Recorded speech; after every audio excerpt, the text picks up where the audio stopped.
Hello, it's Alex from FCOG Gaming, and this is the first episode in my realistic space program series. Basically, I have a long list of mods that I've installed that are supposed to make it more realistic, a little bit more difficult. I also have quite a few mods installed that do very good beautification. So anyway, this is my first mission, just trying to get the basic science so that I can open up the first tier of rockets and everything like that. This is the first mission that I've ever done with Deadly Reentry installed, and turns out that this happens, and that is not good. So since it's my first mission, I didn't really want to kill Jeb off right away, so I chalked that up to a simulation and decided to go back to the drawing board. So, like I said, first mission, just trying to get a little bit of science, so I just throw a fuel tank on there and an engine. That way I can throttle it. And also decide to get a heat shield on there in case there's, a little bit more problem with heating. The thing that I didn't realize is that capsules actually come with their own heat shield, so that really wasn't necessary. And decided to go off to the right there, try to get a little bit more science over the ocean, and end up turning just a bit too far and can't bring it back. End over end, and Jeb decides to bail out a little bit too close to pick up. But he's alright. And he actually has the wherewithal to collect some science on this mission, so that he never has to fly that death trap ever again.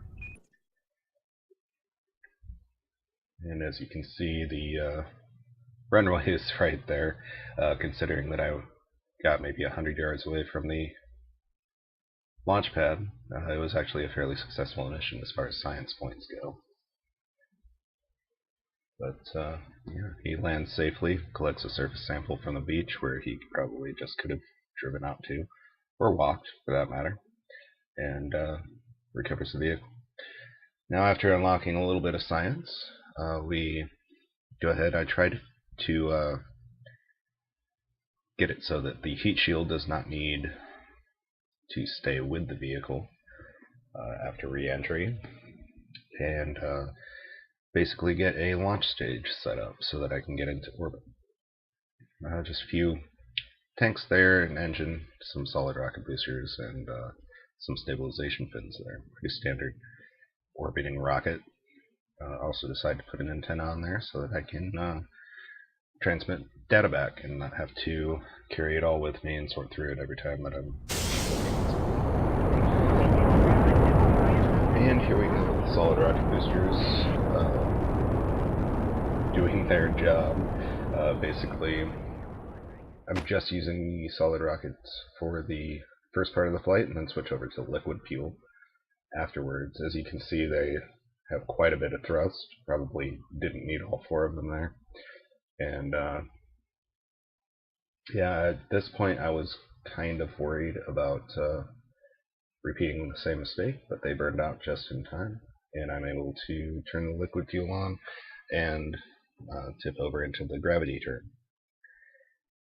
Almost tip it too far again, but I'm able to level it out. And you can't really tell because this is at 4 times acceleration, but that thing does not like to turn.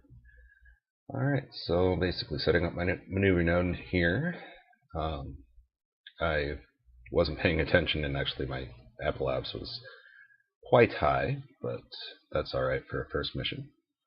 And basically get it set up here and get burning, as they say. Nobody says that. Anyway, the circulation burn here, conducting some science as well, getting all that fresh science from being just outside the atmosphere, which is always nice. My launch stage is expended, and we get into a circular orbit with most of the fuel left in that tiny little tank, which is awesome. Again, collecting more science, transmitting it. I did actually end up running out of electricity, as you'll see, but not a huge deal. I didn't run out of it in time for that to really be any threat to Jeb. With the TAC Life Support installed, if you go without electricity for a certain amount of time, you run the risk of killing your astronaut, but wasn't quite that long, so not that big of a deal. Just kind of turning it to make it easier for him to get back into the capsule, and collecting the science off of those mystery goo units. So.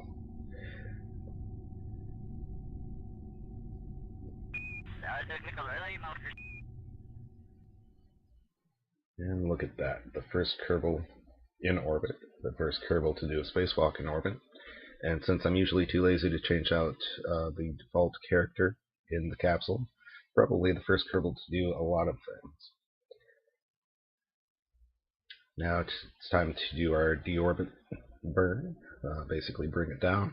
And then I realize, oh yeah, probably don't want quite that steep of a descent, since I don't want to burn up, so I bring my periabs back up to about 20,000 meters or so.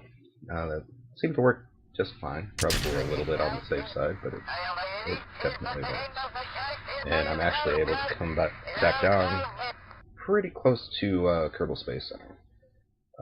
Not quite to the same continent, but in that ocean just off to the west there.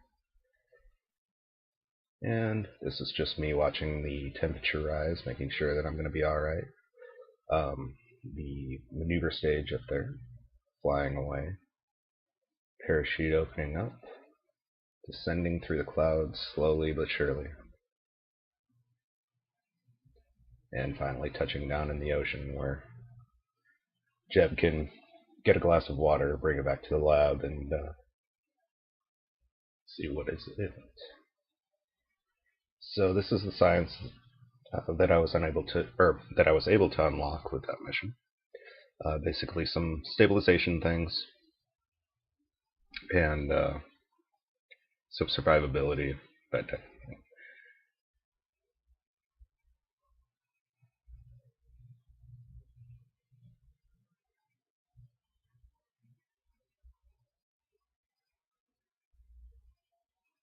Now we have Science Junior, which is always good. Lets you get a little bit more science from the mission.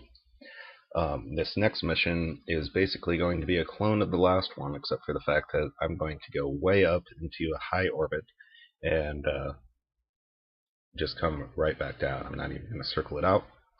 I probably had enough delta V to circle it out, but just for the matter of time, decided to go up, collect the science, and come back down.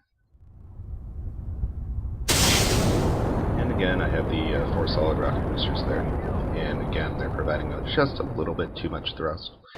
In future missions, I might just drop that down to 3 or 2 boosters, but it does the job and nothing blows up, which is always a good thing, especially with deadly re-entry mod. Discard those boosters, turn the liquid fuel on, and start rolling over. Now, since I was going straight up and coming pretty much straight back down, I didn't really need to turn over, but I decided to anyway, just to kind of give myself a little bit more time once I got up there. As you can see, the F-flaps raising up to about 300,000.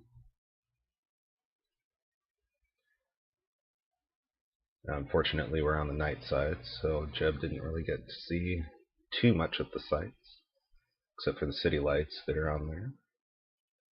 Which that mod adds a lot of immersion. It's the clouds and beautification mod, I think is what it's called.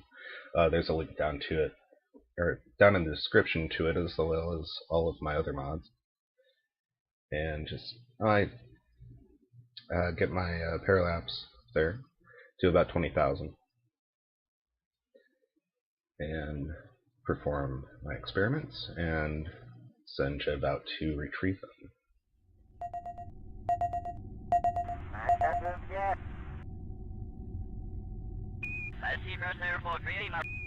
Just basking in the sunlight. It's furthest away that any Kerbal has ever been, and he's very proud of himself. But of course he actually has to perform his job, and get those experiments back to the men in the lab, where they can unlock new parts for him. I mean, invent new parts for him, so that he can go further and faster than he's ever gone before. Hopefully someday going to the outer reaches of the Kerbal system. But for now, he has to be content to near 300,000 meters away as he basks in the sun. And on our D-orbit, letting that fuel tank go by, you see it sailing away. And this was a little bit faster of a descent, but still not much of a problem.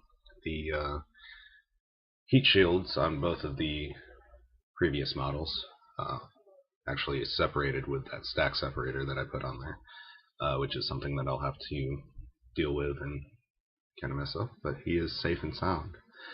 Thank you for watching, and until next time, keep your arms and hands inside the capsule.